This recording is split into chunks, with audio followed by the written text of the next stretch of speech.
You are listening to Mountains Will Move, a daily devotional podcast presented by Mount Paran North as part of our 21 days of prayer and fasting. Hey, Michelle. Hey, Ryan. I feel sacrilegious saying this, but fasting's hard. We're halfway there. Yeah. Yes, this is hard. It's not always easy. And I know it's like, okay, don't talk about it. And you're not supposed to say those kind of things and just, trust in the Lord. But I mean, honestly, it is not an easy thing. Right. Especially I think when you're doing it with a group of people, like the honesty is kind of a good thing, right? Like this is hard and it's a sacrifice and we're being obedient, but it's hard. Yeah, it's a discipline. And like working out, like any discipline, doing your work, it's not always easy. And you start to wonder while you're doing it, when it's hard, is this doing anything? Right. Like, is this actually making a difference? Can I quit now? Right? Don't you get to that point like where something gets hard and you're like, I don't see anything, so I just want to stop. I want to rest. And I want to partake back in the things that I had given up. Mm-hmm. But it's that mental battle of sacrificing the physical for the spiritual. Right. And when I look at the story of Daniel 1, I'm seeing him do that. He is sacrificing the physical more than I ever will during this fast because he's risking his life to sacrifice this food. Right. Like he was like they're wanting him to partake of the king's table and all of those things.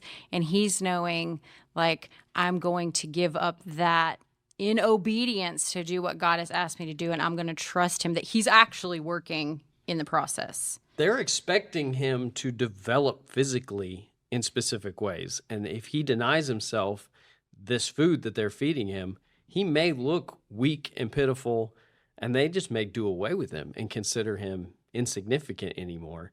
And yet he's looking to God's word and saying, I'm not supposed to eat this food. And so I'm going to deny myself because of God's commands. And I do wonder, like, man, the commitment to the Lord after the Lord has allowed all of his people and him to be, his nation to be destroyed, for him to be ripped away from everything he's known, his home taken away, him taken away from his family. And he could have easily in that moment been like, God, you haven't been there for me. Why am I going to be there for you? Right. But yet still he chooses obedience, like, and knowing that in the midst of the obedience that God is going to show up and God is going to work even in places when he can't see it. He can't see it right away. Yeah, not knowing if it's going to make any spiritual impact. And that feels like this right now, right? Like I am trusting God, I'm being obedient, and I'm doing what he's asked us to do, and I'm hoping and trusting that he's going to change things, change my heart, change a circumstance, whatever it may be, right? And I love how later in Daniel, chapter 10, verse 12, a angel, or some people even believe the pre-incarnate Jesus, is speaking to Daniel. And he says in verse 12, then he continued, do not be afraid, Daniel, since the first day that you set your mind to gain understanding and to humble yourself before your God, your words were heard, and I have come in response to them. From the very first day that he humbled himself and started this fast, God showed up and was listening to him. From the first day. From the very first day. That's amazing to think about, like, because our thoughts are so, like, goal-oriented and picture-oriented that we sometimes forget that the very first steps that we take are when God starts moving. Yeah. From the first day. I mean, and that's the truth for us too, that we have to remind ourselves. The very first day we humbled ourselves and sought the Lord through this fast, he heard us. And he's been coming. And it's a continual obedience on day 8, on day 10, and day 12, on day 20, right? On day 422 of your trust with the Lord, on whatever that is that he's asked us to do. Yeah, our battle just is not in the flesh. It's in the spiritual, for sure. I mean, it's against the principalities and powers of darkness. Right. That's what Ephesians 6:12 says. It tells us that our struggle isn't against the physical things that we can see, but it's against the principalities and the evil that we can't see. There is a war being waged right now during this fast. We can't see it, but we are participating in that and working towards victory with the Lord when we sacrifice the physical for the spiritual. Mm-hmm. I think about it like the other night I did a escape room with some friends. And did you get out? Yes. Okay, good. But because of them, I'm not very good at escape rooms.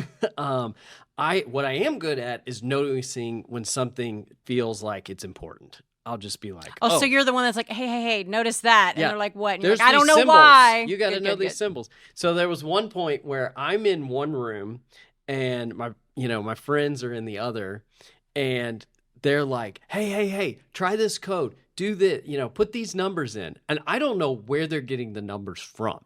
Like, they've figured out something. I'm just like, oh, yeah, I hope. And I'm like, okay. And they're like, put in 412. They're giving me these numbers. So I'm putting the numbers in. And suddenly it unlocks this thing. And it's like, oh, sweet. Okay, what did y'all even do? And I don't know. I had to 100% trust them. They're in the other room, just calling out to me these things. And I'm putting it in. And I just feel like fasting can be that way. That like, trust. I don't know why I'm doing this. I don't know what it's even going to do. But, the Lord's calling from the other room, and I'm going to listen. And let's see. And so often it unlocks something in us, a deeper sense of joy, of grace, of appreciation, of thanks, of God working in our lives, maybe a healing, a salvation that takes place in a family member's life or a friend's life. You never know. You just have to trust. Right. I think that's so good. I think so often it changes me, not even my circumstances necessarily or always, but it changes me. Like my heart becomes what he wants.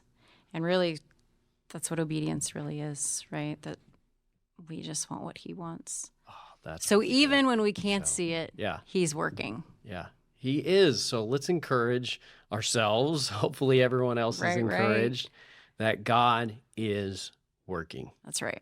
From the very first day. I love that we humbled ourselves. This has been fun. Yes, it has been. We could talk much longer, I'm sure. I know, but thanks for the encouragement. God's working. We're there. We're getting there. Let's do it. Thank you for listening to today's devotional. You'll find accompanying scriptures, thoughts for reflection, and a prayer guide in the podcast description.